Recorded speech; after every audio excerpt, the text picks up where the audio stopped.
All right. Yeah, well, thanks for being here again. If this is your first time here, my name is Lou. I'm one of the pastors here. I'm so glad that you got to hear from Vince. Vince is dynamite. He has been out in the parking lot since we launched this church 5 years ago.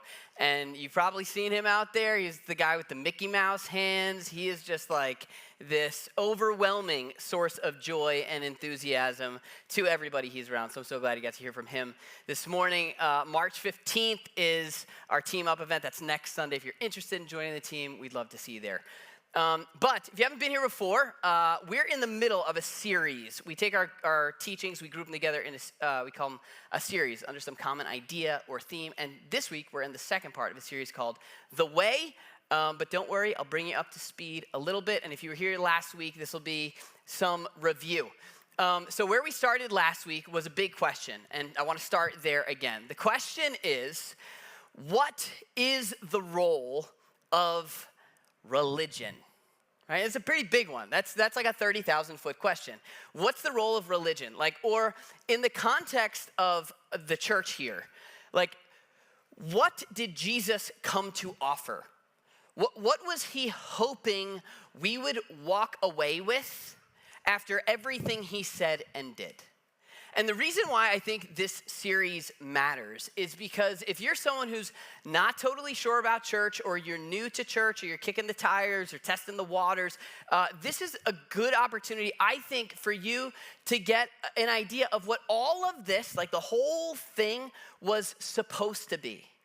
And really the potential that it has. And if you're someone who's been in church for a little bit, and you've been doing the thing, and coming on Sunday, and trying to develop faith of your own, and you're looking for more. If you're looking to take your faith further, if you want it to make more of an impact in your everyday life, then I think this series will lay out the more that you're looking for. And so back to our question, what is the role of religion? What did Jesus come to offer us? I presented a few commonly accepted caricatures of the way a lot of us view religion, or what Jesus came to offer us. Some of us have come to believe Jesus really, at the end of the day, he came to offer us rules to obey, like do's and don'ts, thou shalt nots, thou shalt, like things that you're supposed to do and not to do. And at the end of the day, that's really all there is to it. And the hope is that if I obey enough of the rules, then one day I get to go to heaven when I die. And that's like a simplified version of that way of understanding what Jesus came to offer. Then others of us have come to understand that Jesus came to offer beliefs to adopt. And with this understanding of religion, there's a big emphasis on faith. And when I say faith, I don't mean like confidence in God that affects the way you live. I mean holding the right beliefs and ideas about God. And the hope is that if I adopt the right beliefs, doctrines, and beliefs about God, then one day I get to go to heaven when I die. And then others of us come from a background, maybe, where we've come to believe that really what Jesus came to offer us, while we wouldn't put it in these words, the practical understanding is that he came to offer us boxes to check. There's certain places that I go and certain things that I do in those certain places, and if I check those boxes at certain seasons of life, at maybe a certain age, maybe a certain time of the week, I do the religious thing, the religious ritual, requirement, fulfillment, then if I check enough of the boxes, then I get to go to heaven when I die. And all of these caricatures, really, they're simplified, incomplete, in a lot of ways incorrect versions of understanding what Jesus came to offer. What Jesus came to offer is so much more attractive. It's so much more appealing. It leverages not just what happens when we die, but what happens in life right now. Which is why when the whole church thing first started, it exploded in a way that historians cannot even explain. Because people wanted in, not because of what's gonna happen one day when they die, but because of what it would do for their lives, what it would mean for their lives right then and there. And so Jesus didn't come to offer rules to obey, beliefs to adopt, or boxes to check. He came to offer, we said, a way to follow. A way to follow. Now, the reason that we're saying it like this, or the reason Jesus said it like this, is because a way, the word he used for way, has the idea of a road, or a path, or a journey. When he says way, he's not necessarily talking about his manner of doing things. He uses the word that means road, and that matters because if I tell you to take a certain road or path, your first question is going to be, to where, right? There's an implication of a destination. And Jesus claimed his way that he wanted people to follow led someplace. And what he said was that it led to life to the full, or life more abundantly. The kind of life that you and I are looking for, not an easy life, not health, wealth, and prosperity, not smooth sailing all the time, but life that is rich with purpose and meaning. Life that doesn't depend on the ups and downs of life for its stability. And it's life that people for now, literally thousands of years have been drawn to. He came to offer a way to follow. But to make sense of this, we had to do a little history lesson last week. We talked about a rabbi and disciple.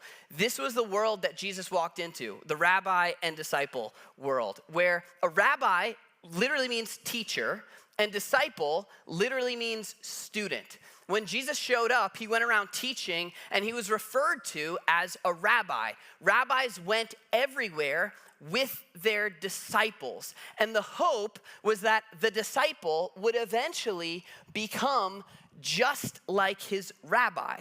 And the rabbi would teach the disciple to follow his way of living life, his way of viewing God, his way of viewing the world, his way of understanding difficulty, his way of celebrating, all of it.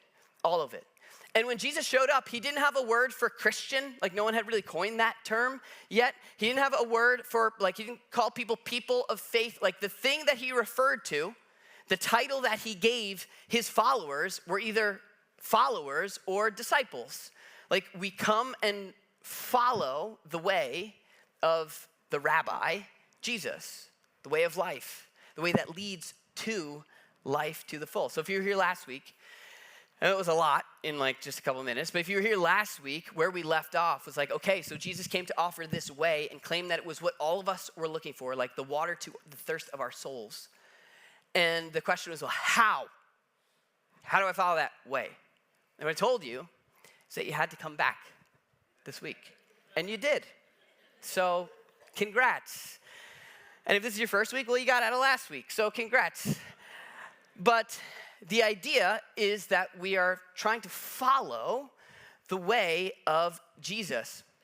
The aspect of discipleship that we're looking at this week, the aspect of following Jesus that we're looking at this week, I think is one of the most overlooked and one of the most important aspects of following Jesus. It's for me, it's the thing that has made the most difference in my life. Practically, it's the thing where it made other things begin to click in my life. And I think for you, this could be the thing that makes your faith, start to feel real, start to come to life. It could be the more you're looking for. And so Mark was one of the guys who wrote a biography of Jesus' life. He was really close with Peter, who was actually with Jesus while Jesus was doing all the stuff. And Peter told him all the stories, and Mark wrote them down. And Mark tells us what happened when Jesus first got his first disciples, and it gives us a very clear picture of what it looks like for us to follow Jesus. Are you ready? It's super simple. Here's what it says. It says, he appointed 12. There eventually were thousands, but he appointed 12 disciples that they might be with him. With him. That's it. The idea of following Jesus, what was true of every disciple, was that they were with their rabbi. And so for us today, what that means is what we're invited to be is with Jesus, to be with him. This is the number one distinguishing mark of a disciple. They follow their rabbi. They are with their rabbi. They literally traveled everywhere with him. They were with him in good times and bad times. They knew what they ate for breakfast in the morning. They knew their pet peeves. They were just with them all the time. And so we're invited to be with Jesus. Now, I don't know about you, but for me, I don't really live really well in abstraction and ambiguity, right? Like, okay, well, where is he? You know? Like, he comes to the Thursday night service, and so you missed him. Like, you should check out Thursday night. It's great. There's a lot more seats. But really, he's not here. Like, Tom and Vince were just here. Like, so what do we do with that? Well, fortunately for us, Jesus told his followers he was going to leave, and they were confused. They were sad because he said he was going to die, but they were also confused because a disciple was not a disciple without a rabbi, right? Like the fact that they had a rabbi is what made them a disciple. Just like I'm a husband right now, and that's all I need to say for you to know there's somebody else, right? If I'm no longer with Allie, then I'm no longer a husband. Same way with a disciple and a rabbi. If you don't have a rabbi, then you're not a disciple anymore. So he says, I'm going to leave. And the disciples are like, how? We need to be with you. But he explains. And here's what he says. He says, I'm going to go away, and I will ask the Father. He's talking about God, who he referred to as Father. And he will give you another advocate to help you. And this advocate will be with you forever. The Spirit of truth. He's talking about the Holy Spirit. He's saying, okay, so I'm not, like, it's no longer God in a bod. It's now his Spirit with us. And he's explaining this. He's like trying to lay it out to them. He says, he'll be with you forever. Now, it's interesting. In the original language that this was written in, there's two words for another. There's another of a different kind, and then there's another of the same kind. So, like, if I were to say he has a different girlfriend, that means if I were to say he has another girlfriend, that means he's with a different girl, right? But if you have a slice of pizza and you love it and you say, can I have another one? You're asking for another of the same kind, right? They have a specific word for that, and that's the word that Jesus uses here. He's saying, I'm leaving, but someone who is just like me, another of the same kind will be with you, the Spirit of truth. He'll be your new guide. He'll show you the way. He's the one that will show you the things that I'm showing you. You'll follow him. The Spirit of truth, the Holy Spirit. Now again, like I read that, I'm like, well, still, it's not really doing it for me. You know, like, what does it mean to be with a spirit? How do I know when I'm with him and then when I'm not with him? Like, what does that actually look like? I'm not the brightest crayon in the box. Like, I need like IKEA instructions. You ever put something together from IKEA? It's amazing. There's pictures. They're like, there's a thing that looks like this. You got to put it with the thing that looks like this. And I'm like, well, got that, you know. No hammer, X. Okay, can't use tools. They make it that's like, I need it laid out like that. I don't live great in ambiguity and abstraction. So really practically, if I'm supposed to take this seriously, if it really matters that I need to be with Jesus, what do I do with this? Give me the IKEA version, like a picture. And fortunately for Jesus, he gives a picture. Fortunately for us, he gives a picture to his disciples. It's a picture that would have been a little more concrete for them than it is for us, but we'll get there. And here's what he says. He says, in the very next chapter, he says, remain in me, as I also remain in you. No branch can bear fruit by itself. Here's the picture. No branch can bear fruit by itself. It must remain in the vine. This is a really common picture for them. They lived around orchards, vineyards. They made wine. They would have had lots of grapes. There's a main vine, and branches are connected to the vine, and it bears fruit if it's connected to the vine. It must remain in the vine. He says, neither can you bear fruit unless you remain in me. And then he lays it out real plain. Like, okay, in case you guys missed the picture, he says, in this illustration, I am the vine.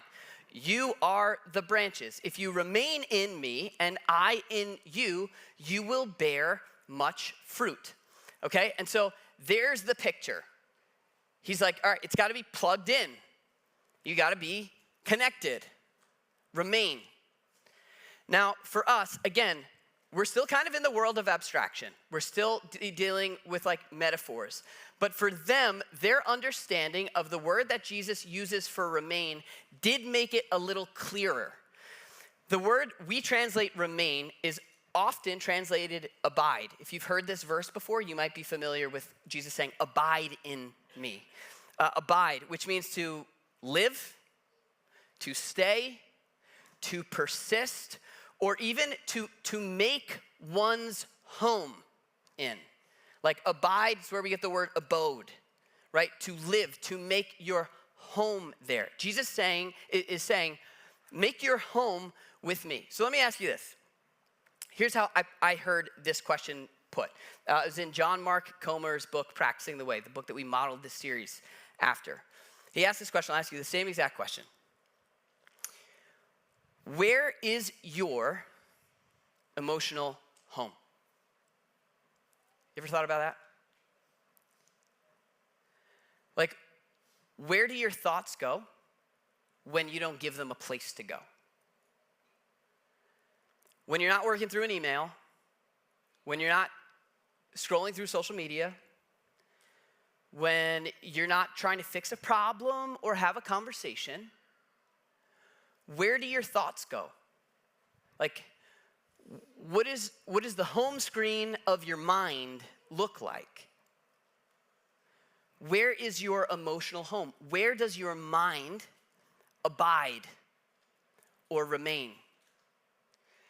The reality of the human race is that the undirected mind tends toward chaos, right? We tend to go toward more destructive ways of thinking. We tend to follow the way of entitlement before we're grateful, right? We tend to lean toward anxiety before like faith. The undirected mind tends toward chaos. And what Jesus is saying here is to intentionally bring yourself to a place of awareness of my presence with you.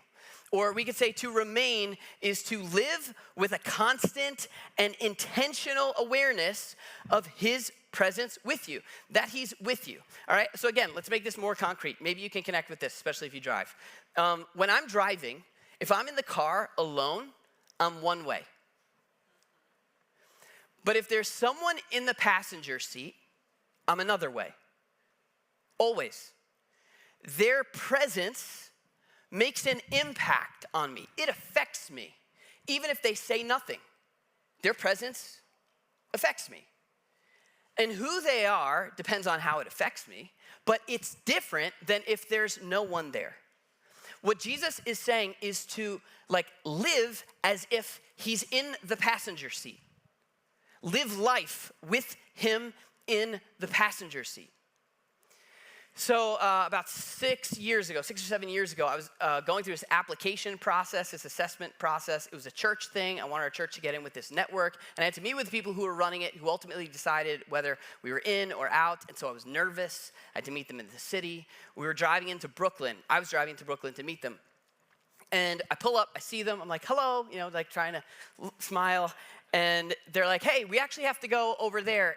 Do you mind driving us? And I was like, sure, no problem. Now, at the time, my kids are little. Immediately, I'm looking in the backseat. I'm like, did we ever clean up the spilled milk? Does the car smell like hot, cooked, old, sour milk? There's Pop-Tart crumbs everywhere. There's French fries under the seat. It's gross. I'm self-conscious. I'm thinking about everything, right? I'm extremely uncomfortable. I start questioning my ability to drive, right? I see a red light. I'm like, how much stopping distance is appropriate for a responsible driver? I'm overthinking everything because I'm so concerned about their critical eye.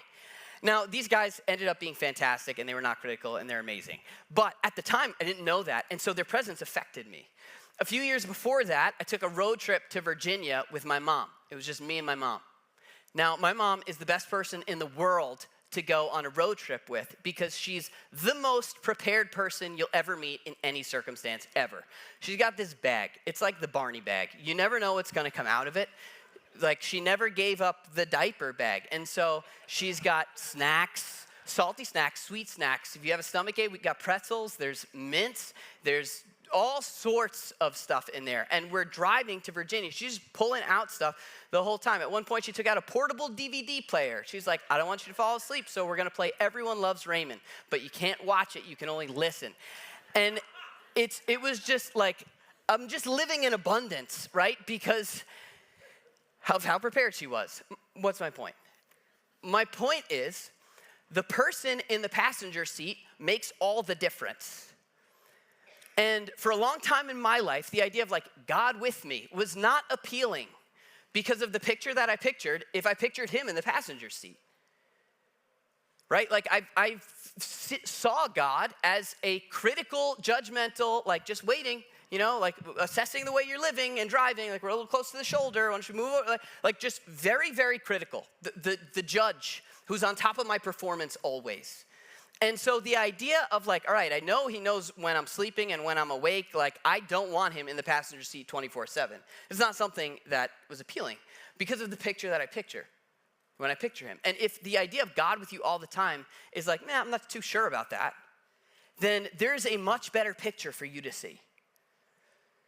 Jesus, when he describes his spirit with him, before he says the word spirit, before he introduces him as the Holy Spirit or the Spirit of truth, before we get a name, he uses the word advocate. Like this is the first thing you need to know about who's coming to get you, who's coming to help you. He's in your corner. If you don't know what an advocate is, it's someone in your corner. An advocate is for you. And I don't know about you, but for years, that was not the posture that I thought God had toward me, like for you. And so that in itself is telling. Do you think that he's for you or not?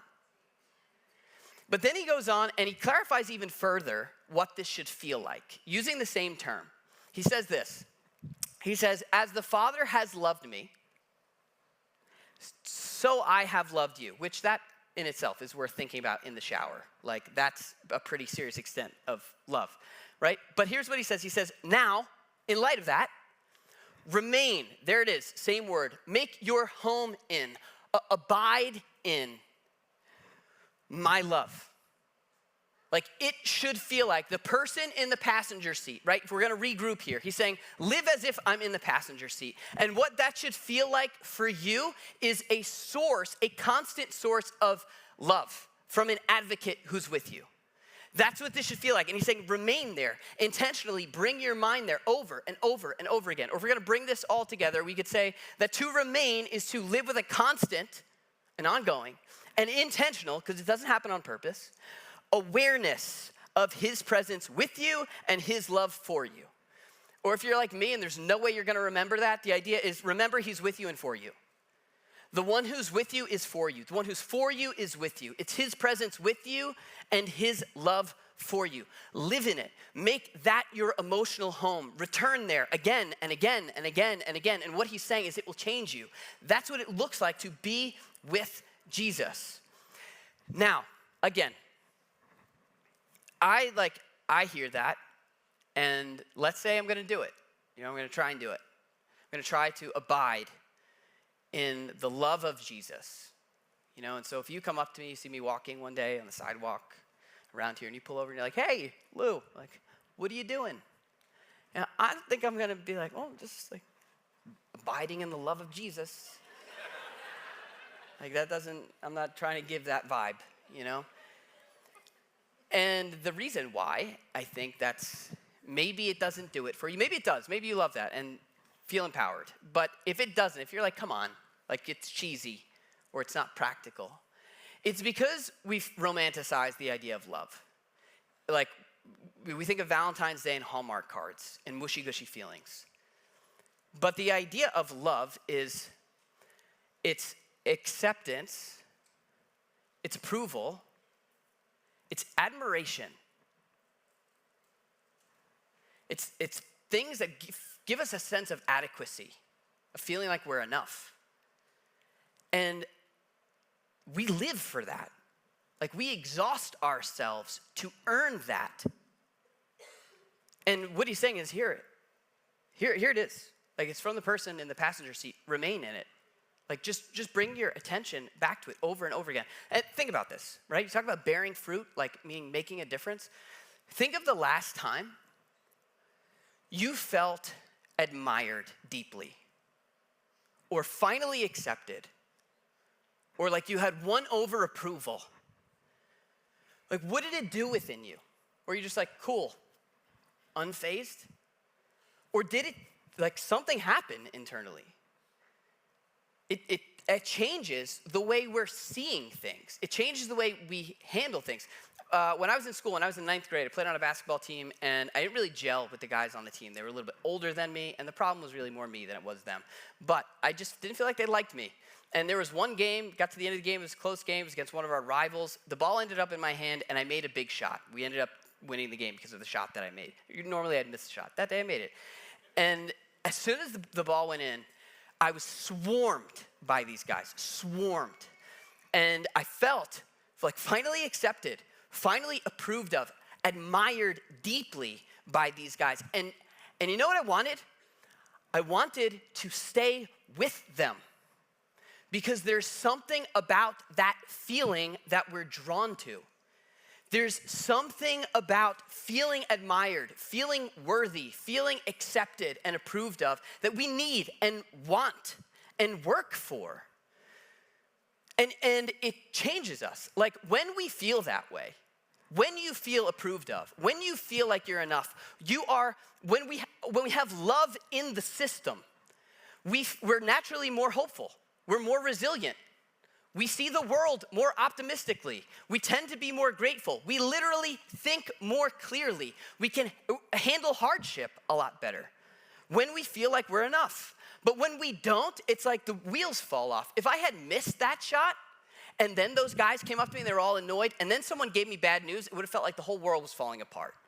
Because when we don't feel like we're enough, everything's worse. And what Jesus is saying is like, no, this is on offer for you all the time. And here's the alternative. Maybe this is worth thinking about. If you don't continually bring yourself to like the awareness of his love, acceptance, approval, and admiration of you, you're going to direct your mind towards something you think will get you that, right? You'll work harder to earn someone's approval. You'll try to be around people that give you that acceptance because we need it. We need it. It's like oil to the engine of a car. Everything runs better when you have oil in the engine. And maybe this is a reminder you need to change your car's oil. But if you don't, things just start to fall apart slowly. And that's what happens. When we feel unloved, it starts to erode at all these different areas of life. And so what Jesus is saying here, it's so much more practical and healthy than so many of us realize. We need this. And we can either exhaust ourselves like chasing after things we think is gonna give it to us, are gonna give it to us. Or we can direct our attention to someone who gives it to us unconditionally. This is what we were made for, and it makes a difference.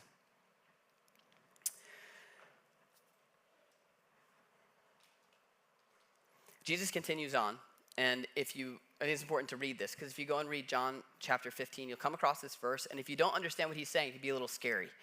So here's what he says. The very next verse continues his sentence. He says, you ready? After all that great stuff, he says, if you do not remain in me, you're like a branch that's thrown away and withers. Such branches are picked up, thrown into the fire, and burned. That took a turn. Right? And maybe you read this and you're like, oh no, Jesus said fire. He's telling us we're all going to go to hell. And that's not what he's saying. Jesus lives in a world with no artificial light. And so there's fire everywhere. Fire was their source of light. It was their source of heat. It was how they cooked everything. Fire was everywhere. And what he's saying is it's common sense. He's like, if you have a branch, it's not connected to the vine, it falls on the ground, it withers, it dries out. What are you going to do with it? You throw it into the fire and it's burned and it's here and it's gone because it withers.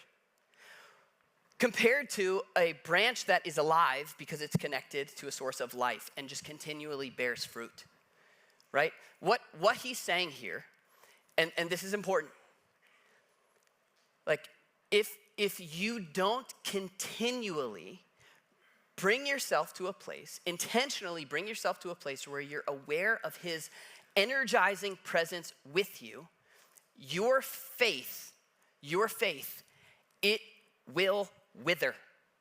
It will wither. You can be with him, or your faith will wither. And this isn't a threat. He's explaining the reality of it. And some of you, you might be experiencing it right now. Like maybe you started coming to church on Sunday a few months ago. And at first it was like, yeah, and it was really energizing. And then during the week, you went through your regular routine and you're like, all right, let me come to church again. And you came back and it was energizing, but maybe not as energizing. And then you like waited a long time and you came back and it was like, okay, well, there's like diminishing returns over time.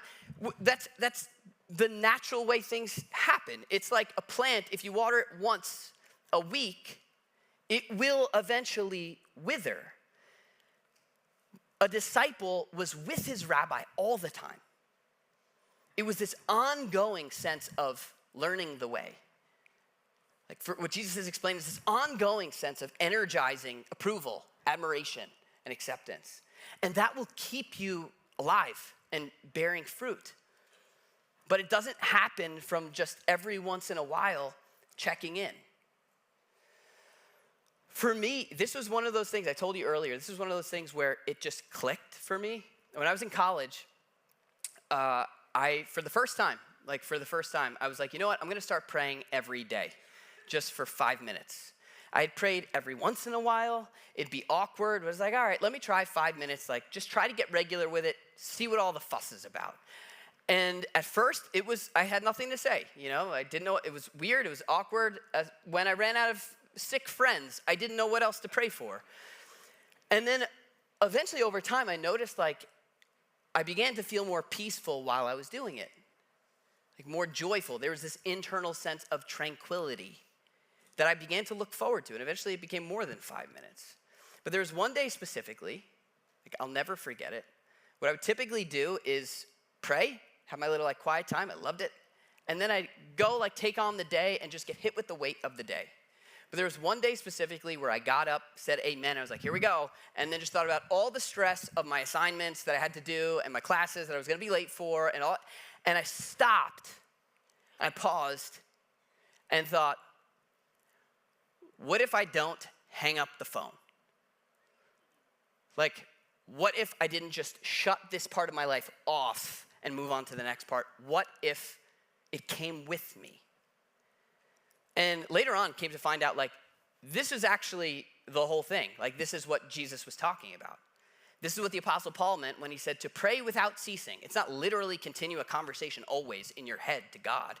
He's saying live with an awareness of him in the passenger seat and watch how it changes you. You will bear fruit. You'll see a difference. And it comes with being with him. And so I want to give you we're running out of time, but I want to give you a real simple model for this, all right? This is how followers of Jesus have done this for literally hundreds of years. Start up, simple, start up and check in. Like start early in the morning when you first get up and spend a few minutes. Maybe you read something, maybe you pray, or maybe you sit in silence. In John Mark Comer's book, he says for him, he said he looks at God, looking at him in love. And if you do that, at first, your mind's just gonna drift. But if you just keep coming back for that 5 minutes, you watch how it begins to awaken something within you. Like for me, I have to do this. I don't know about you, but I don't wake up in the morning with like the joy of the Lord. I wake up pretty miserable and groggy. And the rest of the day can easily turn into that if I don't stop and start right. Make sure the day gets going in the right direction. And then there's a check-in throughout the day at some point. When I was in school, I used to write all over my hands. Like I literally, in the morning, something would stick with me, I'd write it on my hand and then I'd see it. And when I saw it, I would make me think of something or bring me back to what I remembered in the morning and would just check in like, oh, that's right, I'm trying to keep my mind here. Because it's hard. And if you try it, at first, you'll probably stink at it because it's a difficult thing to do. For me, honestly, I stink at it. It's still not something that I'm good at, but I'm better than I was 15 years ago. And the seasons of life where I'm more intentional about it, the more fruit I see. Meaning like the more peaceful I am, the more patient I am, the more joy I experience. But it takes work. But if this is true, if Jesus really is who he said he is, if he really meant this, then there is nothing in life, there's nothing in life that is more worth getting good at. There's nothing else that's more worth putting in the work to get good at because of everything it can mean for you. And not just you, but the people around you that live with you. You will bear fruit. And so for us, we're starting tomorrow a 40-day challenge. It's simple. It starts with a check-in, or it starts with a startup and a check-in. And my challenge for you is for 40 days, this brings us right to about Easter Sunday, to start every day with an awareness of him in the passenger seat, of his presence with you. We're gonna send out a text message. It's gonna be pretty simple. We were gonna do it on the app, but we had some problems with the app, so we're gonna switch to text. And I put the screen up here. You'll get 2 text messages if you sign up for this. One in the morning and one halfway through the day. You sign up by texting the word remain, exactly like that, to 631-600-7880. In the morning, you'll get a text and it'll have 3 things. You ready? Simple. It'll have a verse, an insight, and an action.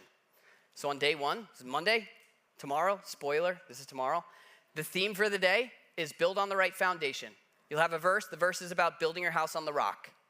The insight says a strong life starts with a strong foundation. The way you start your day determines how you handle what comes next. And the action is write down one thing you want to anchor your life on this week. Keep it simple. I'll trust God with my worries, or I'll focus on kindness. Then halfway through the day, you'll get a check-in, so you don't even have to write on your hand.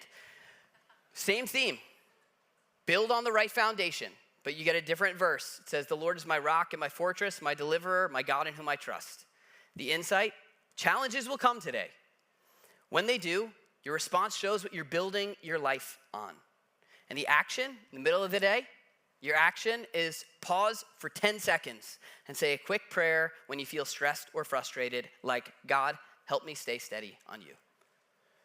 If you do that and just develop a habit of checking in, like becoming aware of his presence with you, this source of acceptance, approval, and admiration in the passenger seat of your life, learn that habit and watch how it changes you. So for 40 days, try that. They should come up with a name for that, 40 days leading up to Easter, some kind of challenge. Lent.